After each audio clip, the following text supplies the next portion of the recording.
அனைவருக்குமே வணக்கம். சற்று முன் கிடைத்திருக்கக்கூடிய ஒரு மிக மிக முக்கியமான செய்தி ஒன்று வெளியாகி உள்ளது.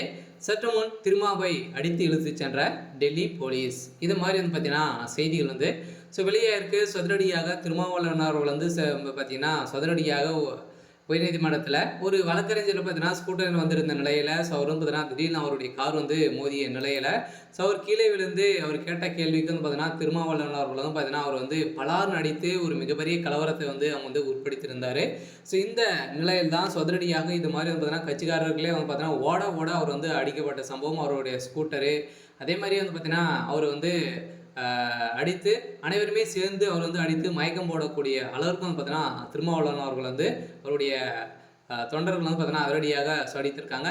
இந்த நிலையில் தான் சதுரடியாக நீதிமன்றத்தில் வழக்குப்பதிவு செஞ்சுருக்காங்க. இந்த வழக்குப்பதிவின் அடிப்படையில் இவர் மீது நிறைய வழக்குகளும் கிரிமினல் வழக்கு போட்டு இவருக்கு 10 ஆண்டு சிறைக்கால விதிக்கணும் அப்படின்ற மாதிரி பார்த்தீங்கன்னா போராட்டத்தில் விதித்திருக்காங்க. இருந்தாலுமே இந்த நிலையில் சதுரடியாக டெல்லி மேலிடத்திலிருந்து வந்த தகவலின் அடிப்படையில் அதிரடியாக திருமாவளவன் அவர்கள் செய்தது ஒரு மிகப்பெரிய அடாவடித்தனம்.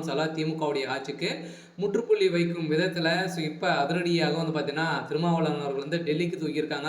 அதிரடியாக திமுகவுடைய கதை முடிந்திருக்கு. திருமாவளவனால திமுகவுக்கு ஒரு மிகப்பெரிய இழப்பாக தான் இருக்க போது. திமுகவில் நிறைய மாற்றங்கள்லாம் வந்திருக்கு இல்லையா. அனைவருக்குமே தெரியும். இப்போ பார்த்தீங்கன்னா அதிரடியாக கரூர் நடந்த சம்பவத்தின் அடிப்படையில் இது அனைத்துமே செய்தது திமுக அப்படின்ற மாதிரி நிறைய குற்றச்சாட்டுகள்லாம் வலுப்பெறுத்தும் நிலையில் இதனால் திமுக பார்த்தாலே பார்த்தீங்கன்னா அனைவருக்குமே ஒரு மிகப்பெரிய பயத்தை உட்படுத்தியிருக்கு. வருகின்ற சட்டமன்ற தேர்தலில் ஒரு மிகப்பெரிய பதிலடி கொடுக்கும் விதத்தில் தான் திமுகவுக்கு எதிராக மக்கள் அனைவருமே திரும்பியிருக்காங்க.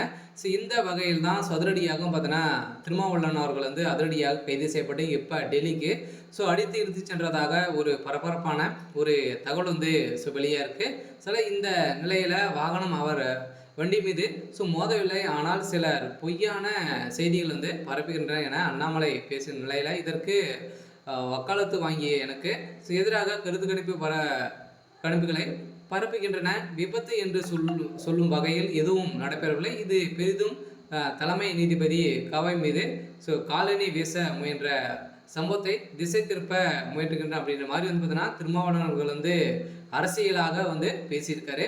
இருந்தாலுமே இது செய்தது அனைவருக்குமே தெரியும். வெளிச்சம் போட்டு காட்டியிருக்காங்க. அவர் எப்படி அடிச்சிருக்காங்க அப்படின்றத அனைவருக்குமே காமிச்சிருக்காங்க.